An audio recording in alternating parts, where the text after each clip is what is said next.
Boa tarde a todos e todas. Queria dizer que eu estou muito agradecida por estar aqui nessa oportunidade e eu quero dirigir esses agradecimentos inicialmente. Obrigada. Ao Dr. Olímpio, esse grande ícone que já foi falado tanto hoje aqui, e queria fazer um elogio ao doutor Olímpio do lugar de onde eu falo, né, da Defensoria Pública. O senhor é visto por nós como um defensor infiltrado no Ministério Público. Então, é uma grande alegria e honra ser convidada pelo senhor para estar aqui, e também estendo esse agradecimento ao Rafael, que trabalha com o senhor e com quem eu também me relaciono com muita frequência em razão da pauta dos direitos humanos. Agradecer ao Rafael também, que está aqui presidindo a mesa, o doutor Eliezer, a Catiúcia, que vocês me deram a oportunidade de reencontrar, já tinha algum tempo que eu não a via. Ela gravou um vídeo muito importante para a Defensoria Pública da União, que está circulando na internet, e me deram a oportunidade de reencontrá-la aqui nessa mesa para tratar justamente do tema do qual o vídeo que ela participou também trata, que é racismo institucional. Então, feito esses agradecimentos, eu acho que eu posso me apresentar um pouquinho melhor. Eu sou defensora pública federal há quase 6 anos, na verdade já faz 6 anos, e há mais ou menos 2 anos coordeno o grupo de políticas étnico-raciais da Defensoria Pública da União. É um grupo de trabalho, um grupo relativamente recente, e um grupo que tem feito atuações importantes, né, nesse pouco tempo, mas que tem tido uma atuação bastante contundente na pauta racial, e tem foco, a atuação desse grupo tem um foco na promoção de políticas de enfrentamento da desigualdade racial em várias frentes, né, com uma proposta mesmo de formulação e fiscalização de políticas públicas, também políticas institucionais, e também uma atuação muito importante, que a gente considera essencial, de educação em direitos. Esse ano, quer dizer, o ano passado, em novembro do ano passado, nós, inclusive, lançamos uma campanha audiovisual composta por 4 mini-documentários, um deles a Catiúcia fez parte, que chama Interfaces do Racismo. Essa campanha, composta desses 4 vídeos, de certa maneira, ela sintetiza a visão do grupo de políticas étnico-raciais da DPU do processo sistêmico do racismo e das suas dinâmicas para a gente pensar a nossa atuação enquanto grupo político. Bom, e aí, feita essa apresentação bem rápida, eu queria já começar a compartilhar com vocês um pouco da ideia do que eu pretendo expor aqui, né?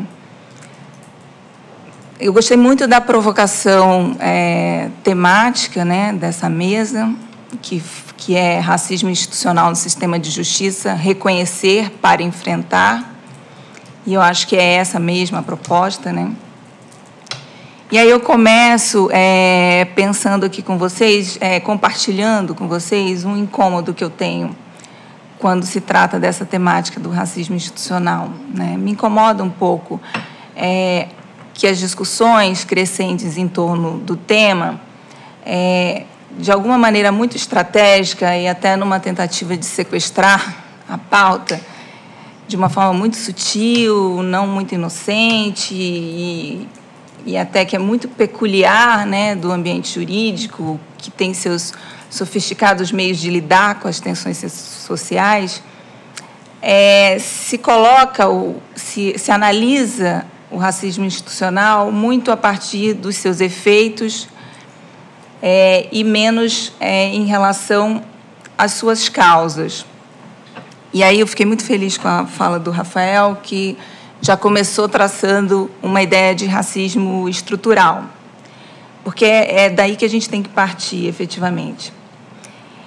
Mas hoje, até muitos ativistas da causa racial, da pauta racial, por vezes caem nessa armadilha de pensar o racismo institucional nessa perspectiva, né? Ou seja, falar que as instituições são racistas a partir dos efeitos que elas produzem em termos de seletividade, de desigualdade em relação à raça, ou seja, racismo, né? Então, a gente pensa a polícia, o judiciário, o Ministério Público, a defensoria, os serviços públicos produzem resultados racistas, e isso seria o racismo institucional. E aí o que a gente teria que fazer é pensar mecanismos para combater esses resultados. E, geralmente, esses mecanismos que são propostos, eles passam por instrumentos de conscientização, capacitação em questões raciais e até, em certa medida, debates de políticas afirmativas. Enfim, mas o principal ponto de partida, na minha opinião, e eu acho que o Rafael já adiantou um pouco isso, não pode ser os resultados produzidos por essas instituições, né? Isso é um fato trágico que, de alguma maneira, já está dado, né? Embora a gente possa e deva, né, reverter esse quadro e até tentar controlá-lo. Ou, pelo menos, controlá-lo, né? Mas, antes de tudo, eu acho que a gente tem que fazer um exercício de pensar que instituições são essas. Quem são as pessoas que formam essas instituições? A que dinâmicas políticas elas se propõem? Quais as dinâmicas que realmente operam essas instituições? E como elas chegaram a esse nível de estruturação que as tornou capazes de produzir esses resultados tão nefastos que o Rafael mostrou? Quem são essas pessoas que hoje a gente vê e se arrogam como o Ministério Público pró-sociedade? Que sociedade é essa que eles defendem? E é preciso que a gente, de alguma maneira, nomeie isso e constranja. Então, acho que enfrentar o racismo é a partir desse lugar de reconhecimento. Mas ir além desse reconhecimento para o constrangimento de nomear quem está se valendo de uma função pública pela qual é remunerado, muito bem remunerado, para terminar por defender privilégios próprios e em favor de um setor da sociedade que se beneficia das riquezas que não produziu, sob o fundamento da meritocracia e da falácia da liberdade econômica, mas cujo mérito, a gente sabe muito bem, tem sido só um: operar estrategicamente uma máquina de opressão secular. E aí eu trago uma fala da Sueli Carneiro, num texto que ela escreveu em 2006, chama A Obra Civilizatória. A Sueli Carneiro já dizia em 2006, abre aspas, as elites brancas construíram um mundo para si no Brasil, à custa de muitas perversões, em especial a de alijar da cidadania negros e pobres.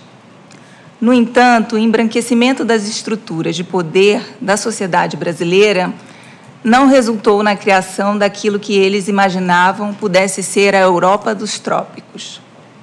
Pelo contrário, tem-se uma elite medíocre, prisioneira da conhecida sabugice em relação aos Estados Unidos e à Europa, e que reverenciam com humildade bovina. Pior, no reino encantado que organizaram para si, só há lugar para a autocomplacência com a própria incompetência e o descompromisso com o país. O problema é sempre do povo. Então, sem a gente refletir sobre isso, sobre esse estado de coisas, ou seja, de que há uma inversão perversa do fluxo histórico de riqueza, de poder nesse país, e me recordo aqui da fala do Eduardo Moreira ontem aqui, uma fala muito importante. Eu ouso dizer que essa reflexão ou essa tentativa de enfrentar o que hoje se chama de racismo institucional não dá nem para a gente começar um debate honesto e bem intencionado sobre esse tema sem a gente pensar nessa inversão de fluxo histórico de riqueza e poder nesse país. Qualquer função pública que se pretenda a uma missão primordial de enfrentar o racismo institucional só tem uma escolha que seja honesta: o compromisso com a contenção desse influxo, ou seja, a defesa dos que estão alijados desse processo, como pontuou, inclusive, o doutor Olímpio aqui na fala inaugural de ontem. Então, assim, essa conversinha de Ministério Público para todos, de alguma maneira, ela me parece uma diluição do compromisso com a justiça social.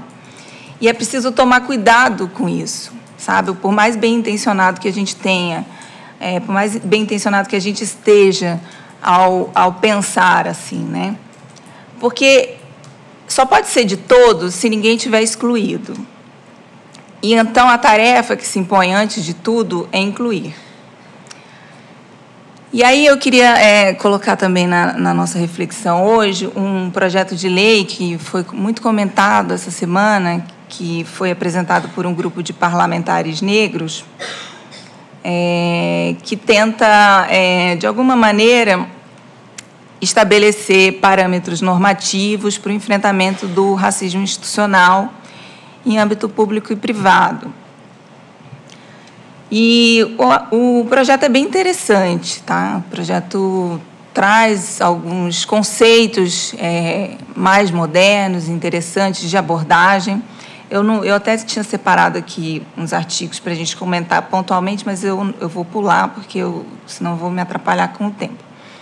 Mas, basicamente, esse projeto, ele traz o conceito, né, de racismo institucional e traz uma série de normativas para que o racismo institucional seja abordado nos cursos de capacitação, seja também objeto de avaliação dos servidores públicos. Há também uma iniciativa bastante inovadora de tratar do racismo institucional em relação à abordagem policial, mas, para além dessas atividades de capacitação, o projeto ele não traz maiores consequências. E aí que eu acho que a gente tem que problematizar, né? O projeto é uma iniciativa excelente, né? Estão de parabéns os parlamentares, acho que é um avanço. Mas, por si só, ele não dá conta do problema, né? Assim como o Estatuto da Igualdade Racial também não deu. E talvez alguns dispositivos que estão previstos no projeto fossem até dispensáveis se o Estatuto da Igualdade Racial fosse cumprido, né? Então, mais uma vez, talvez, se a gente deixar para pensar esse projeto como um avanço normativo que dê conta do problema, a gente está caindo novamente na armadilha de pensar o racismo institucional como um fenômeno que, no final, vai ser confundido com um comportamento, né, com uma questão comportamental. Ainda que um comportamento sistêmico, tá, como enuncia o projeto. Mas o racismo institucional, ele, como a gente já adiantou aqui, ele não é algo que acontece e com o qual as instituições têm que lidar. Ele é estruturante das instituições. Então, quando a gente pensa o racismo institucional, a gente só pode pensar como um desdobramento, como uma reprodução do racismo estrutural. E aí, quando a gente pensa em estrutura, a gente tem que reconhecer que as estruturas, elas não mudam, não se desorganizam sem fissuras na sua composição. Então, investir em formação compulsória, que seja importante, claro que é importante. Mas não é só essa formação que será eficiente para dar conta da compreensão do lugar que se ocupa e das dinâmicas que formam esse lugar. E que proponha formas de tornar esse lugar ocupável por quem possa efetivamente ter a compreensão de modo a repercutir nos resultados que se almejam. A Denise Carreira tem um texto, uma socióloga, tem um texto muito importante, eu aconselho a leitura por todo mundo, que chama O Lugar dos Sujeitos Brancos na Luta Antirracista. E aí eu vou ler um trechinho aqui que eu acho que é bem importante. Ela diz: diante desse quadro, é urgente apostar com mais intensidade na construção de processos que possibilitem enfrentar e sustentar desconfortáveis conversas, desestabilizar e reinventar perspectivas, promover aprendizagens e reeducar relações raciais, repactuando novas bases para a confiança e alianças políticas que resultem em ações transformadoras, mais articuladas e efetivas. Processos que, ao mesmo tempo em que afirmem o lugar dos movimentos negros e indígenas como protagonistas históricos da luta antirracista e da ampliação da noção conflitiva de direitos humanos, coloquem em xeque a perspectiva de que o racismo é um problema das pessoas negras, indígenas e de outros grupos sociais discriminados, e impliquem, de fato, pessoas brancas e instituições a assumirem responsabilidades como sujeitos de tensionamento e da transformação das relações raciais, indo além da convocação ao apoio, à solidariedade e à luta política das outras e dos outros. Então, sob essa perspectiva, é até um tanto problemático que um projeto de lei como esse, né, de enfrentamento ao racismo institucional, ele tenha sido subscrito apenas por parlamentares negros. Esse pacto de enfrentamento ao racismo institucional, ele deve ter, sim, protagonistas negros. Mas ele tem que ser impulsionado também por aliados com compromisso ético forte e até radical nesse enfrentamento.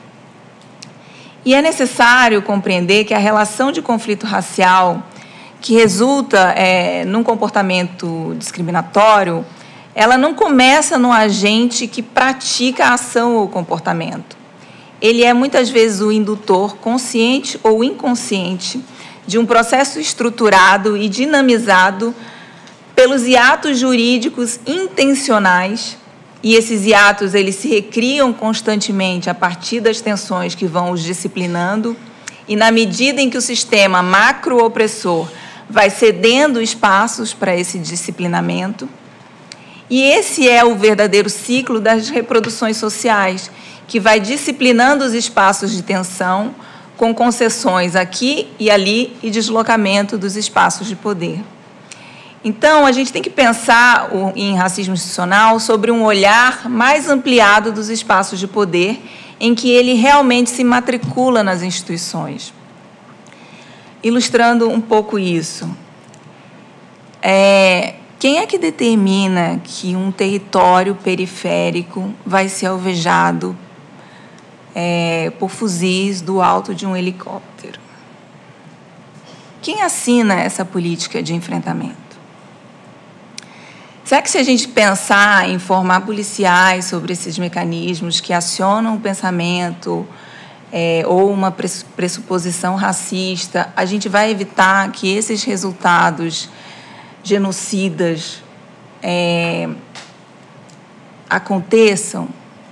Se quem determina essa política, apesar de todos os esforços institucionais em níveis intermediários, não compreender esses mecanismos nos quais a estrutura institucional tem compactuado e promovido uma política de extermínio e de seletividade penal? Quem é que vai controlar essa política? Quem é que pode denunciar um governador que adota essa política? Quem pode decidir prender esse governador por uma política genocida? Os escravistas do Brasil contemporâneo, eles têm nome, sobrenome e rede social. E eles não temem a ninguém.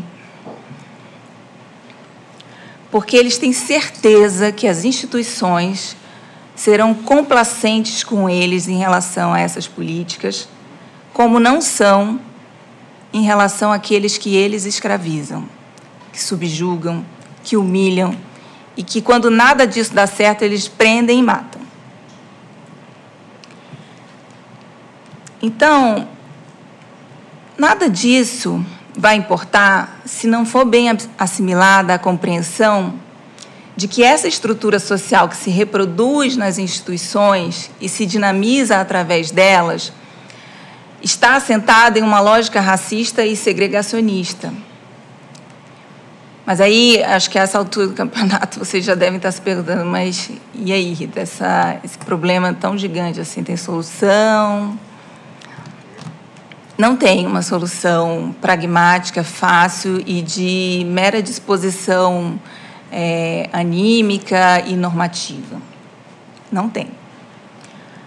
O que existe para a gente que está comprometido com essa pauta é território de disputa das pautas políticas e ideológicas.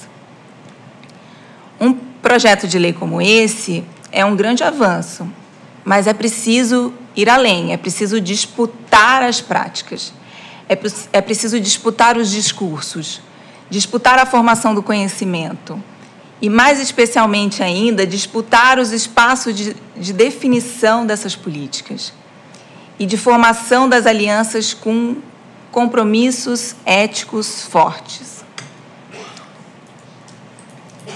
Nenhuma pauta humanitária, na lógica colonialista que forjou o nosso país e outras nações, foi feita somente de suor e revolução a partir de uma racionalidade humanística.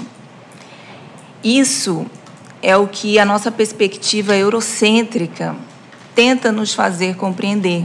Aí eu estou entrando até um pouquinho na bola da Catiúcia. Mas para que houvesse na história suor e revolução, no meio das tensões sociais, alianças provisórias e flexíveis, e para usar aqui um termo do feminismo negro, que eu acho que é muito importante para o momento que a gente está vivenciando, essas alianças provisórias e flexíveis foram formadas a partir de compromissos éticos fortes, pessoais e políticos, para forçar uma negociação. E é disso que eu estou falando. A pauta dos direitos humanos nesse país está sob forte ataque. Isso a gente já viu e já conversou durante esse seminário inteiro. E quem é que está segurando essa pauta? Muitas mulheres e os chamados grupos identitários. Os mesmos que, infelizmente, afrouxaram as tensões durante os governos de esquerda. E agora a gente está na contingência de segurar o escudo contra as pedradas da extrema-direita. Só que os ataques que a gente está tentando fazer, eles não têm conseguido atingir de forma muito contundente. Porque a gente tem que entender que houve uma racionalização ideológica que corroeu o poder das instituições de negociar esses espaços de tensão. E essas instituições, fundamentalmente as do sistema de justiça, elas assim estão porque se permitiram operar e dominar absolutamente pelas suas entranhas autoritárias, embranquecidas, elitizadas, que sempre as formaram e pelas quais elas existem. Então, a gente está falando, como o Rafael já iniciou aqui, de um Ministério Público maciçamente branco e masculino, de uma Defensoria Pública que segundo algumas pesquisas que estão em andamento, já é majoritariamente feminina, mas ainda é maciçamente branca. E essas mulheres não estão em espaços de poder.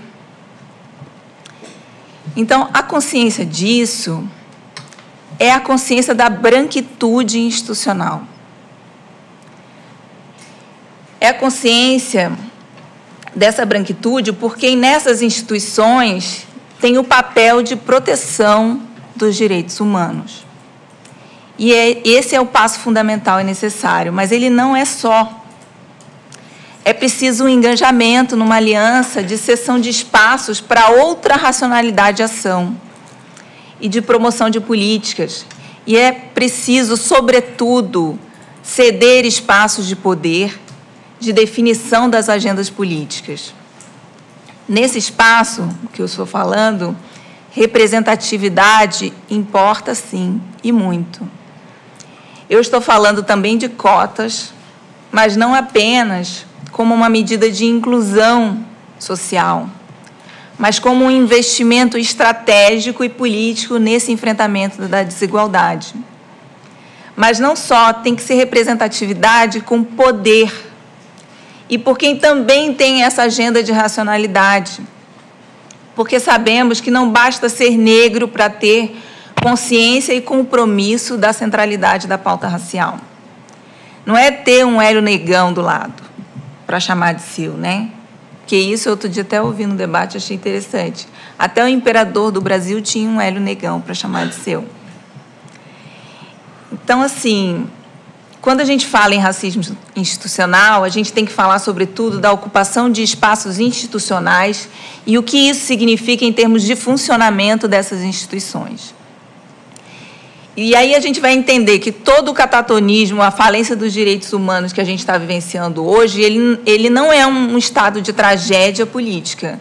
Ele é fruto de um projeto político em torno do qual se estabeleceram tensões e conflitos em que os direitos humanos foram negociados. E nós, que temos uma visão mais ousada de Estado democrático, para fortalecimento desses direitos, nós estamos perdendo. Como que a gente faz para começar a inverter esse placar? Primeiro, a gente tem que reconhecer que nós estamos deixando de enfrentar, nesses séculos e séculos de humanismo branco, hegemônico, a questão racial como uma questão central. E, assim, a essa altura do campeonato, eu acho também que a gente já deu para entender que, se a gente, de fato, quiser contribuir com a pauta dos direitos humanos, a gente tem que ver que a ausência de centralidade da pauta racial nesse debate é uma falha fundamental, foi uma falha fundamental para que a gente chegasse nesse estado de coisas. Porque, no mundo, o projeto colonialista forjou as nações, para o bem de algumas e para o mal de outras. Então, não há mais espaço para a gente falar em generalizações dos discursos dos direitos humanos que colocam a pauta racial como mais um debate dos direitos humanos. Ela é o debate dos direitos humanos. E esse debate ele é central por uma evidência muito simplória de ser confirmada por qualquer um aqui. É só a gente pegar qualquer pesquisa de qualquer banco de dados de desigualdade racial, que a gente vai ver que em todos os indicadores raciais do Brasil, todos os indicadores sociais do Brasil, em todos os estudos, pode pegar IBGE, IPEA, DIEESE, PNAD, todos eles, o marcador racial é a matriz dessa desigualdade. Então, todas as pautas desse seminário aqui, por exemplo, tem que ter na questão racial uma agenda central e necessária. O Eduardo Moreira ontem falou de uma maneira bastante contundente das desigualdades sociais, mas ele deixou um recado que eu acho que foi muito, muito claro, né? Todo o saber econômico que ele angariou para se tornar essa figura tão conhecida, ele adveio de uma convivência com quem vive sobre o jugo da desigualdade. Porque é essa pessoa que tem um saber econômico que ele não tem e que nós não temos. Como é que faz para viver com o salário mínimo? Com a violência e com o racismo do Estado. São essas pessoas que têm que ser enxergadas e escutadas de verdade para que a agenda dos direitos humanos e do enfrentamento ao racismo não seja uma mera retórica. Ou então, a gente vai ficar aqui nesse seminário, muito legal, muito bacana, e vai acontecer como uma ativista que falou para várias defensoras num debate que eu estava essa semana, e foi um bom tapa na cara que a gente recebeu. Ou então a gente vai posar de humanista aqui, né, vai ficar debatendo direitos humanos, mas vamos voltar para casa e vamos continuar pagando de forma opressora uma pessoa preta e pobre para limpar as nossas privadas. Será que é isso? Será que é para isso que a gente recebe os nossos salários? Para enfrentar o racismo institucional, nós temos que forjar solidariedades políticas baseadas em compromissos éticos fortes. Conferir poder, mas conferir, eu coloco entre aspas, porque, na verdade, é reparar poder a quem tem conhecimento experimentado e existencial sobre as desigualdades. É disso que nós temos que falar para nos creditar a negociação no palco das tensões dos conflitos sociais, que no nosso país são fundados na racialização do seu povo, essa construção social que forjou o Brasil como nação. E isso tem que ser radicalizado desde as pequenas posturas até os grandes pactos de conduta, de posturas, de dinâmicas de funcionamento e de definições de políticas. É, sobretudo, abandonar o cinismo que se coloca entre o que a gente diz, que defende, e aquilo que a gente realmente pratica. Eu ia até falar de umas situações que eu vivenciei de racismo institucional explícito, mas eu vou pular, porque senão eu vou passar muito tempo. Mas eu queria, então, já caminhando para o final, trazer mais uma fala da Sueli Carneiro no texto Obra Civilizatória, em que ela diz: a cada quadrilha presa das que saqueiam os cofres públicos, eu fico esperando ver uma cara preta.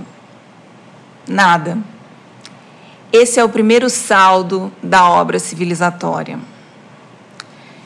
E eu acrescento uma afirmação e uma pergunta.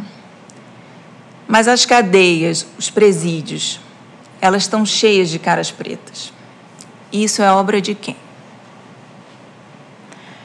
Eu costumo dizer que, enquanto nós temos muitos receios de constranger os reacionários, os conservadores dos benefícios erigidos de um passado e de um presente de exploração, mais eles se arvoram dos espaços de silêncio que nós deixamos. King já dizia que o perigo mora no silêncio dos bons. A Denise Carreira questiona nesse texto que eu me referi antes para vocês, ela questiona como avançar de uma branquitude crítica, e aí eu acrescento, frágil e pouco ativa, para uma branquitude antirracista, já que a crítica não dá conta dos influxos autoritários. E a Sueli Carneiro, de novo, em outro texto, que chama Mulheres Negras e Poder, ensaio sobre a ausência, ela diz: hoje e ontem as estratégias são as mesmas de nos reconduzir à idílica da democracia racial. Essa reação conservadora tem por efeito potencializar o racismo institucional. E o caminho que a Sueli aponta, dialogando com tudo que nós já expusemos até aqui, é a desnaturalização desses espaços institucionais. Lugares nos quais a subalternização do sujeito racializado é evidente. Mesmo quando a gente confere um lugar de exceção, o negro torna-se ali uma exceção para confirmar a regra. É o que eu costumo dizer de representatividade encaixotada. Isso não transforma a sociedade.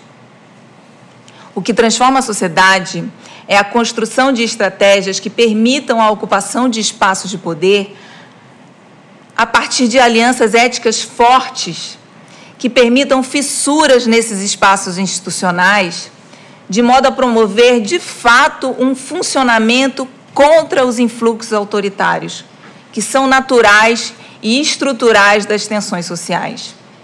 O desafio da agenda pública e urgente desse país consiste em promover políticas efetivas destinadas às populações historicamente discriminadas e violentadas na perspectiva prevista pela Conferência de Durban, fortemente ameaçada pelos ultraconservadores do momento. E, nesse esforço, é preciso tensionar as zonas de privilégio da branquitude e os referenciais de universalidade das políticas para todos, que nesse espaço de todos inclui apenas alguns, em razão do seu caráter perpetuador de desigualdades raciais que estão na matriz dos piores indicadores sociais. E aí, já concluindo mesmo, porque já subiu a plaquinha ali para mim algumas vezes, se eu pudesse sintetizar essa exposição que se encaminha aqui para uma proposta até muito simplória, né?